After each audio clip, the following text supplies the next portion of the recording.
ಪಾಪ ನಿನ್ನೆ ಕೃಷ್ಣ ಬೈರೇಗೌಡರು ಹೇಳಿದ್ದಾರಲ್ಲ, ಇದು ಪ್ರಪಂಚದ ಅತಿ ದೊಡ್ಡ ಲೈಂಗಿಕ ಹಗರಣ. ಇದು ಈ ಹಗರಣದ ಪ್ರಾಮುಖ್ಯತೆಯನ್ನು ನಾವು ಮರೆತಿದ್ದೇವೆ. ಕೃಷ್ಣ ಬೈರೇಗೌಡರೇ, ಯಾರು ಮರೆಸ್ತಾ ಇರೋದು ಇದನ್ನು ಪ್ರಕರಣನ? ಯಾರಿಂದ ಮರಿಲಿಕ್ಕೆ ಹೋಗ್ತಾ ಇದೆ ಇದು ಪ್ರಕರಣ? ನಾವು ಮರೆಸ್ಲಿಕ್ಕೆ ಹೋಗಿದ್ದೇವಾ? ಈ ಒಂದು ಪೆನ್ ಡ್ರೈವ್ ಬಿಟ್ರಲ್ಲ, ಕೆಲವರು 25,000 ಪೆನ್ ಡ್ರೈವ್ ಅಂತಾರೆ, 1,00,000 ಪೆನ್ ಡ್ರೈವ್ ಅಂತಾರೆ. ಪೆನ್ ಡ್ರೈವ್ ಬಿಟ್ಟಿರೋದು ಇದು ಪ್ರಪಂಚದ ಅತಿ ದೊಡ್ಡ ಲೈಂಗಿಕ ಹಗರಣ. ಈ ಹಗರಣದ ಪ್ರಾಮುಖ್ಯತೆಯನ್ನು ನಾವು ಮರೆತಿದ್ದೇವೆ. ಇದರ ಗಮನ ಬೇರೆಡೆಗೆ ಸೆಳೆಯುವ ಹುನ್ನಾರ ನಡೆಯುತ್ತಿದೆ. ನಾನು ಕೇಳಲಿಕ್ಕೆ ಬಯಸ್ತೀನಿ ಕೃಷ್ಣ ಬೈರೇಗೌಡರೇ, ಇಂಥ ಒಂದು ದೊಡ್ಡ ಲೈಂಗಿಕ ಪ್ರಕರಣನ ನೀವೇ ಹೇಳ್ತಾ ಇದ್ದೀರಿ. ಪೆನ್ ಡ್ರೈವ್ ಬಿಟ್ರಲ್ಲಪ್ಪ ಎಲೆಕ್ಷನ್ಗೆ 3 ದಿವಸ ಇದ್ದಾಗ. ಪೆನ್ ಡ್ರೈವು ಬಿಟ್ಟಿದ್ದು ಈ ಲೈಂಗಿಕ ಹಗರಣ ವಿಶ್ವದಾದ್ಯಂತ ಪ್ರಚಾರ ಕೊಡಲಿಕ್ಕೆ. ಈ ಕರ್ನಾಟಕ ರಾಜ್ಯದಲ್ಲಿ ಇಂಥದ್ದೊಂದು ಘಟನೆ ನಡೆದಿದೆ ಅಂತೇಳಿ ಬೃಹದೀಕರಿಸ್ತವ್ರು ನಾವೇನಪ್ಪ?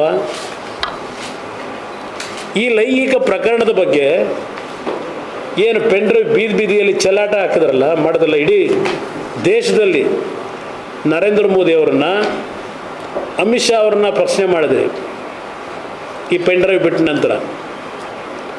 ಅಮಿತ್ ಶಾ ಅವರೇ, JDS ಜೊತೆ ನಿಮ್ಮ ಮೈತ್ರಿ ಮುಂದುವರಿತದ ಇಲ್ವೋ ಅದನ್ನು ಭಾಳ ಸ್ಪಷ್ಟಪಡಿಸಿ ಮುಂಚೆ ಅಂತಕ್ಕಂಥ ಎಷ್ಟು ಹೇಳಿಕೆಗಳು ಕೊಟ್ರಿ? ಯಾರ್ಯಾರು ಎಷ್ಟು ಹೇಳಿಕೆ ಕೊಟ್ರಿ? ಇಲ್ಲಿ ನಿಮಗೆ ಲೈಂಗಿಕ ದೌರ್ಜನ್ಯದ ಹಿನ್ನೆಲೆ ಇರ್ತಕ್ಕಂಥವ್ರು ಶಿಕ್ಷೆ ಆಗೋದು ಬೇಕಾಗಿಲ್ಲ. ನಿಮಗೂ ಬೇಕಾಗಿರೋದು ಜನತಾದಳ BJPಯ ಮೈತ್ರಿ ಮುಂದುವರಿಯುತ್ತೋ ಇಲ್ವೋ ಈ ಲೆಕ್ಕಾಚಾರದಲ್ಲಿದ್ದೀರಿ. ನಾನು ಒಂದು ಹೇಳ್ತೀನಿ ನಿಮಗೆ, ಕಾಂಗ್ರೆಸ್ ನಾಯಕರಿಗೆ, ಈ ಪಕ್ಷ ಇನ್ನೊಬ್ಬರು ದಯಾದಾಕ್ಷಿಣ್ಯದಲ್ಲಿ ನಾವೇನು ಬದುಕ್ತಾ ಇಲ್ಲ. ಲಕ್ಷಾಂತರ ಕಾರ್ಯಕರ್ತರಿದ್ದಾರೆ. ನಿಮ್ಮ ಥರ ಕಂಡ್ರ ಮನೆ ಬಾಗಿಲಿಗೆಲ್ಲ ಹೋಗಿ ಬಂದ್ರಪ್ಪ ಬೆಂಬಲ ಅದೇನೋ INTA ಮಾಡ್ಕೊಂಡಿದ್ದೀರಲ್ಲ. ನಮ್ಮದು ಒಂದು ಶಕ್ತಿ ಇಟ್ಕೊಂಡಿದ್ದೇವೆ. ಇಲ್ಲಿ ಪ್ರಶ್ನೆ ಈ ರೀತಿಯ ಹೇಳಿಕೆ ನೀವು ನೆನ್ನೆ ಕೊಡ್ತೀರಿ.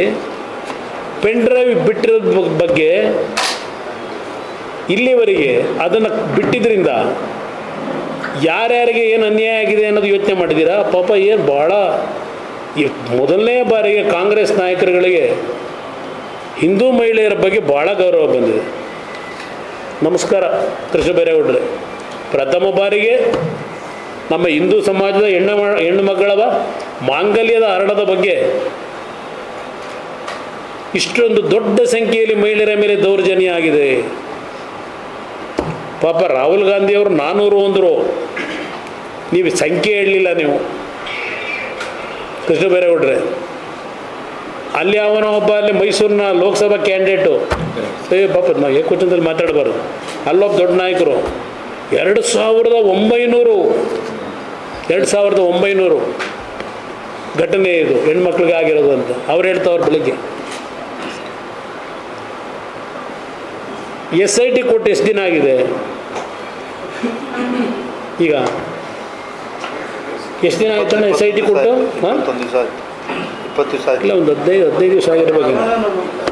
ಇಲ್ಲಿ ನಾನು ಯಾಕೆ ಇದನ್ನು ಕೇಳ್ತಾ ಇದ್ದೇನೆ ಅಂದರೆ, ಮಹಿಳೆಯರ ದೌರ್ಜನ್ಯದ ಬಗ್ಗೆ ಹೇಳ್ತಾ ಇದ್ದೀರಲ್ಲ,